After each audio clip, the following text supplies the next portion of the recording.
हमारी पृथ्वी के अंदर इसे देख लेते हैं। हमारी पृथ्वी एक गतिशील ग्रह है। इसके अंदर बाह्य निरंतर परिवर्तन होता रहता है। आपने कभी सोचा है कि पृथ्वी के जो आंतरिक भाग है वो उसमें क्या है, पृथ्वी किन पदार्थों से बनी है? तो पृथ्वी का आंतरिक भाग क्या है, इन्हें हम देख लेते हैं। पृथ्वी का आंतरिक भाग, पृथ्वी एक प्याज की तरह पृथ्वी भी एक के ऊपर एक संकेंद्री परतों से बनी है। पृथ्वी की सतह की सबसे ऊपरी परत को परपटी कहते हैं। तो ये जो सबसे ऊपरी परत है इसे ही परपटी कहते हैं। और यहाँ पे है यह पृथ्वी का आंतरिक भाग। यह सबसे पतली परत होती है। यह महाद्वीपीय संगति में 35 किलोमीटर तथा समुद्री सतह में केवल 5 किलोमीटर तक है। महाद्वीपीय संगति मुख्य रूप से सिलिका एवं एल्यूमिना जैसे खनिजों से बनी है। इसलिए इसे सियाल मतलब सिलिका एल्युमिनियम और सिलिका अल्मोनिया कहा जाता है। महासागर की परपटी मुख्यतः सिलिका एवं मैग्नीशियम की बनी है। जो महासागर की जो परपटी होती है वो सिलिका और मैग्नीशियम की बनी होती है, इसलिए इसे सीमा कहा जाता है। सिलिका और मैग्नीशियम की बनी होती है। परपटी के ठीक नीचे मेंटल होता है जो 2900 किलोमीटर की गहराई तक फैला होता है। इसकी सबसे आंतरिक परत क्रूड होती है। तो ये है सबसे आंतरिक परत क्रूड जिसे कहते हैं। और ये महाद्वीप है, ये महाद्वीपीय भूपर्पटी है। और ये महासागर है, ये महासागरीय परपटी है। और यहाँ पे हम देख लेते हैं पृथ्वी का ये आंतरिक भाग है, ये आंतरिक क्रूड है, ये मेंटल। और यहाँ पे हम देखते हैं कि ये वाला जो एरिया है,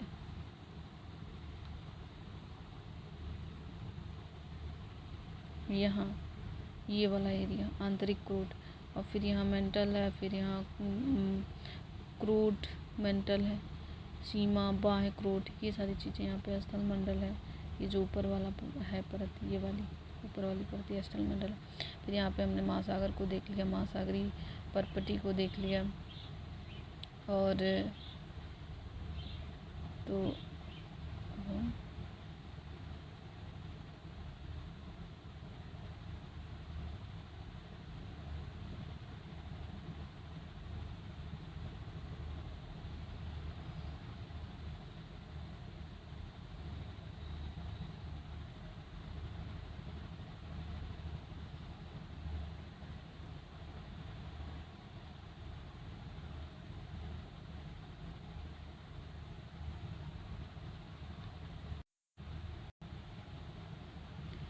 जिसकी त्रिज्या लगभग 3500 किलोमीटर है। यह मुख्यतः निकिल एवं लोहे की बनी होती है। और इसमें नीफे मतलब क्या होता है, नीफे में NI से होता है निकिल और Fe से होता है फेरस। तो यहाँ पे नीफे से बनी होती है, निकिल और फेरस से बनी होती है।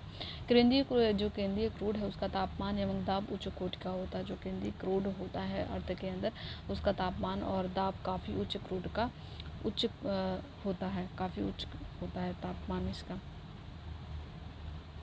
और यहाँ हम देखते हैं सैल एवं खनिज। पृथ्वी की परपटी अनेक सैलों से बनी होती है। पृथ्वी की परपटी बनाने वाले खनिज पदार्थों को किसी भी प्राकृतिक पिंड का सैल कहते हैं। सैल विभिन्न आकार एवं गठन की हो सकती है। मुख्य रूप से सैल 3 प्रकार के होते हैं। आग्नेय इग्नियस सैल, आग्नेय इग्नियस सैल होता है, अवसादी सेडिमेंट्री सैल होता है, और कायांतरिक मेटामॉर्फिक सैल होता है।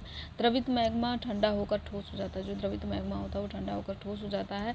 इस प्रकार बने सैल को आग्नेय सैल कहते हैं। इन्हें प्राथमिक सैल भी कहते हैं। तो जो द्रवित मैग्मा होता है वो ठंडा होकर ठोस हो जाता है। इस प्रकार बने सैल को आग्नेय सैल कहते हैं। इन्हें प्राथमिक सैल भी कहते हैं।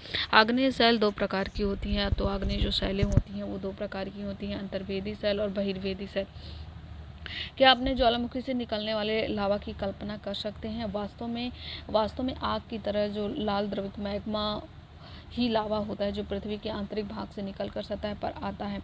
यह द्रवित लावा पृथ्वी की सतह पर आता है और यह तेजी से ठंडा होकर ठोस बन जाता है परपटी पर। इस प्रकार बने शैल को बहिर्वेदी आग्नेय शैल कहते हैं। जो परपटी पर बने जो बने शैल होते हैं, जो परपटी पर बने जो ये शैल होते हैं उसे बहिर्वेदी आग्नेय शैल कहते हैं। इसकी संरचना बहुत महीन दानों वाली होती है। तो ये जो आग्नेय शैल होती है इसकी संरचना बहुत महीन दाने वाली होती है। उदाहरण के लिए बेसाल्ट जो है ये आग्नेय शैल का एग्जाम्पल है। तो पूछा जाता है एग्जाम में कि बेसाल्ट किसका एग्जाम्पल है, तो आग्नेय शैल का एग्जाम्पल है। दक्कन पठार बेसाल्ट शैलों से ही बना, तो जो दक्कन का पठार वो बेसाल्ट शैलों से बना है। द्रवित मैग्मा कभी कभी भू परपटी के अंदर गहराई में ही ठंडा हो जाता है। जो द्रवित मैग्मा निकलता है तो कभी कभी भू परपटी के अंदर भी गहराई में ठंडा हो जाता है। इस प्रकार बने ठोस शैलों को अंतर्भेदी आग्नेय शैल कहते हैं। तो इस प्रकार जो बना ठोस शैल होता है उसे अंतर्भेदी शैल कहते हैं। धीरे धीरे ठंडा होने के कारण ये बड़े दानों का रूप ले लेते हैं। और ये जो शैलें होती है धीरे धीरे ठंडा होने के कारण बड़े दानों का रूप ले लेते हैं। ग्रेनाइट ऐसे ही शैल का एक उदाहरण है। ग्रेनाइट जो है ऐसे ही एक शैल का उदाहरण होता है।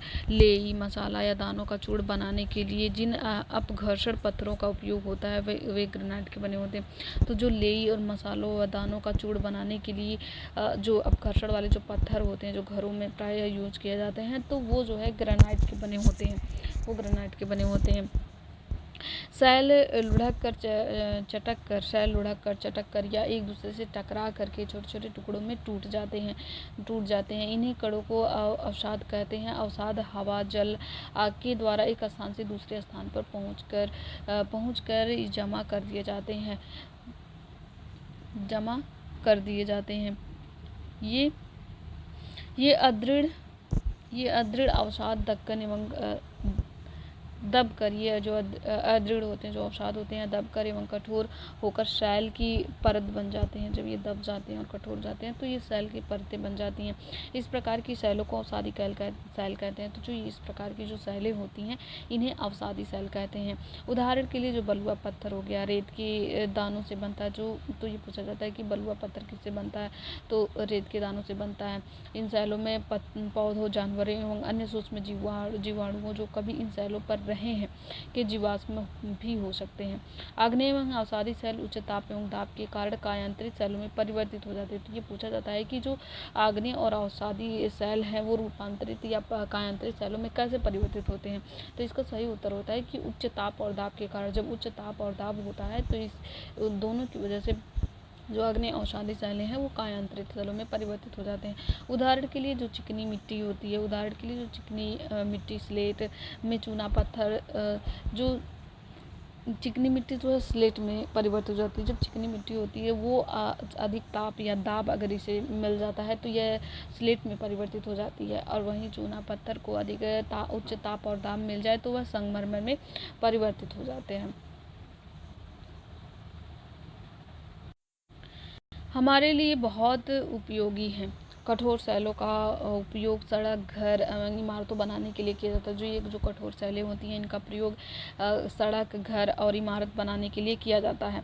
आप पत्थरों का उपयोग कई खेलों में करते हैं। उदाहरण के लिए जो 7 पत्थर हैं जिसे पिट्ठू बोला जाता है और है चिबिड्डी स्टापू या किट जिन्हें कहते हैं। 5 पत्थर हैं गिट्टी वगैरह जो खेलते हैं। तो 7 पत्थर जैसे गिट्टी वगैरह जो खेलने में किया जाता है। 7 पत्थर पिट्ठू जिसे कहते हैं जिस गेम का नाम है।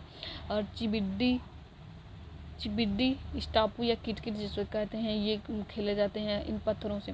5 पत्थर जिसे गिट्टी कहते हैं गिट्टी खेलते हैं बच्चे खेल जो घरों में खेला जाता है आदि। आप अपने दादा दादी माता पिता पड़ोसियों से पूछकर कुछ अन्य खेलों की जानकारी प्राप्त कर सकते हैं। तो यहाँ पे देख सकते हैं कि ताजमहल सफ़ेद संगमरमर से बना है और जो लाल किला लाल बलुआ पत्थर से बना हुआ है। आपको जानकर आश्चर्य होगा कि किन्हीं निश्चित दशाओं में एक प्रकार की शैल चक्रीय तरीके से एक दूसरे से परिवर्तित हो जाती हैं। एक शैल से दूसरे शैल में परिवर्तन की जो ये प्रक्रिया को जो है शैल चक्र कहते हैं। जैसे अभी पीछे हमने देखा कि जो आग्नेय और अवसादी शैलें होती हैं वो रूपांतरित शैलों में कन्वर्ट हो जाती हैं। तो ये जो प्रक्रिया होती है कि एक शैलें दूसरे शैलों में कन्वर्ट होती हैं तो इन्हें ही जो है शैल चक्र कहते हैं। इन्हें जो है सेल चक्र कहते हैं।